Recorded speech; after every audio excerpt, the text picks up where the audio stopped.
what's this? A Cougar and a Ute sharing the same podcast? That can only mean you're listening to State of Sports Utah with Jason Stoll and Jake Lukler.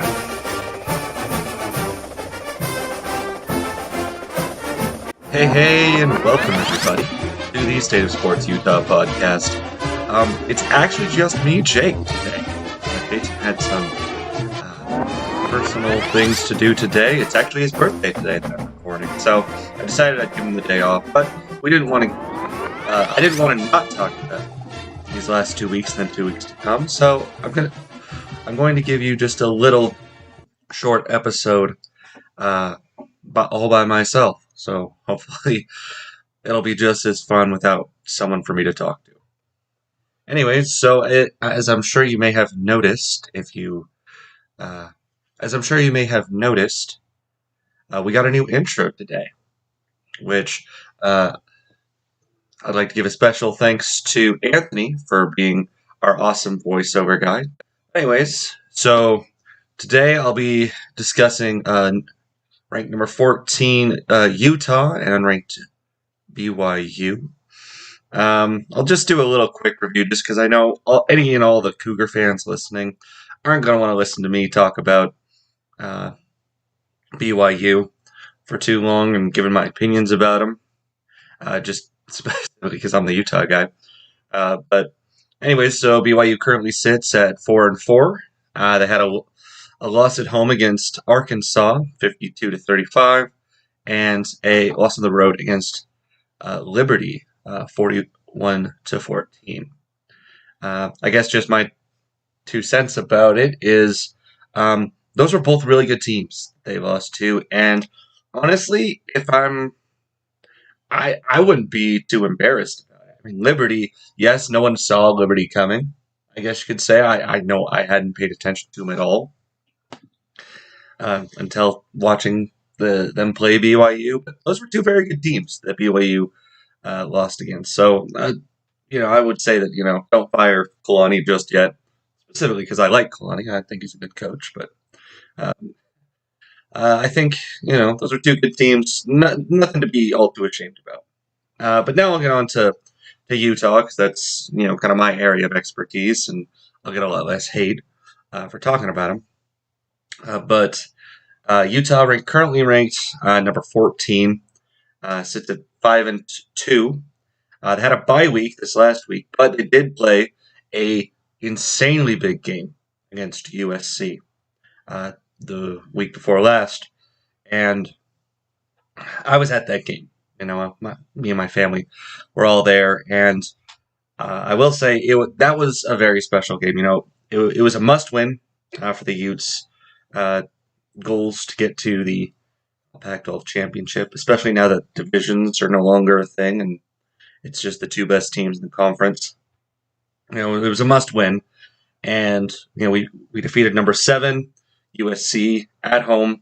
It was definitely the loudest I have heard the stadium in a long time. The only real, I guess you could say, competition or even something that could have been louder was versus TCU in 2008, which I know many Utah fans say was louder, but I don't know.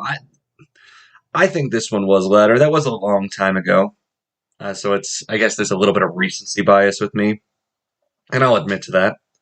But I think the current stadium holds a lot more than it did in 2008, and I think we were just as hyped for this.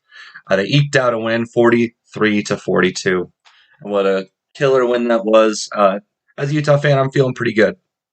Not nearly so good as I guess I could have hoped for. I mean, after all, Oregon looked really good this last week against UCLA, a team that kicked our butts. And we are going to have to play them in Eugene this year. So I'll admit I'm a lot more worried about Oregon going into, than I was in the beginning of the season. I did not fear them or Bo Nix at all, and I'll admit that. But I definitely fear them now a little bit. But, that's football for you. It's a chaotic game, and you never know necessarily what's going to happen.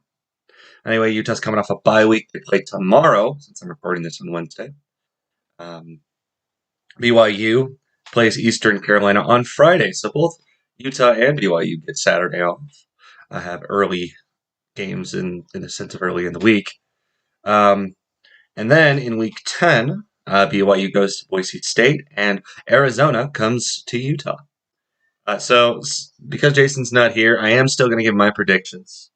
I don't want to spend too much time on them. I think though BYU is going to bounce back. I think they're going to bounce back at home. I think it might be a close game. I'm predicting 28-21. And then when they go on the road to Boise State, I think they're going to, have some of their mojo back. They're going to want to get bowl eligible. They're going to have a close game against a pretty good Boise State team, 31 to 28. So, and maybe that's a little too high scoring, but the spirit of the prediction is a close win, about 3 or 4 points, within a score. Utah, I think. So I'm going to use my trap game since Jason and I agreed we each get one against to put on our own team. It's kind of a default trap game just because I really can't see any other team on our schedule that could possibly overlook, so to speak, and that has the potential to beat us. I mean, you're definitely not going to overlook Oregon, right? So, I think Washington State, we typically struggle against them. We have won the last 3, but it's been a struggle, especially in the last 2, I would say. So, so I think it's going to be a close game. Could be a trap game, I guess. Close, about 10-point difference. I'm predicting 38-28. And then Arizona, though they're much better than they were last year, and they gave Utah a little trouble on the road, but we kind of overlooked them, and we were looking forward to Oregon the following week. I think we're gonna beat them pretty easily. We'll have the home crowd. I don't think we lose at home. So I'm gonna go 42-21 is what I'm gonna predict. I think our offense, with both teams, I think our offense is high-powered enough that the Utes will really pull it out. Even if our defense continues to struggle a little bit, although I think we're going to see some improvements there. And if the special teams continues to struggle, which I sincerely doubt will get fixed this season, but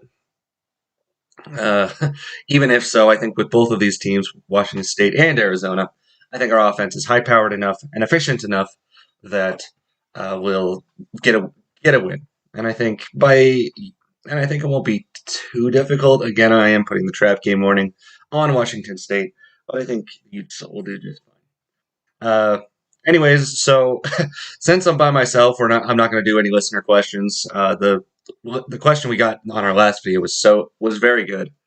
So I don't want to do it just by myself. So Jason and I will either do that one or a better question that pops up on this video. So make sure you submit your questions if you want to beat out that question for next time.